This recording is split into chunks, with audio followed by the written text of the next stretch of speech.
Families living in Gaza refugee camps are hoping to return home as soon as a ceasefire and hostage release deal takes effect Sunday. I will take my tent, remove the rubble of the house, and place my tent on the rubble. It will be up to the incoming administration under Donald Trump and the international community to see that the three-phase deal is enforced. Preparations are underway for Trump's inauguration on Monday. Phase 1 of the deal includes withdrawal of Israeli forces from densely populated areas and more aid into Gaza, as well as the release of some Palestinians detained in Israeli prisons and some hostages held by Hamas, including Americans. My concern is that the Trump administration will be so disinterested in Gaza after the ceasefire and after the retrieval of hostages that the agreement will amount to little more than a freezing of the conflict.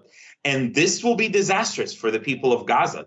As a key mediator of the deal, the Biden administration has progressively included Trump's team in peace talks, beginning with an Oval Office meeting a week after Trump won the election, the White House said. President Joe Biden announced the deal Wednesday. This deal was developed and negotiated under my administration, but its terms will be implemented, for the most part, by the next administration.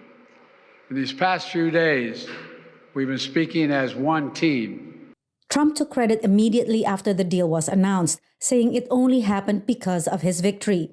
The reality is not quite as straightforward, but analysts say there is one role that Trump played both to Israel and to Hamas. Trump injected a kind of fear factor into this process that was missing before. Publicly, the U.S. faults Hamas for the failure of the talks, but some Israeli security officials and many observers also blame Israeli Prime Minister Benjamin Netanyahu for blocking progress. Trump's victory may have changed the Israeli Prime Minister's calculations. He can't triangulate anymore the way he would play Biden off of the Republican Congress. There's nowhere for Netanyahu to run, nowhere to hide, and so he took this deal he couldn't refuse. Trump's pressure may have also created space for Netanyahu to resist ultimatums from far-right allies, including National Security Minister Itamar Ben-Gvir and Finance Minister Bezalel Smotrich. They threatened to leave his governing coalition if a ceasefire deal is made. The pair voted against the deal, but it's unclear whether they will leave the government. Patsy, Widakuswara, VOA News at the White House.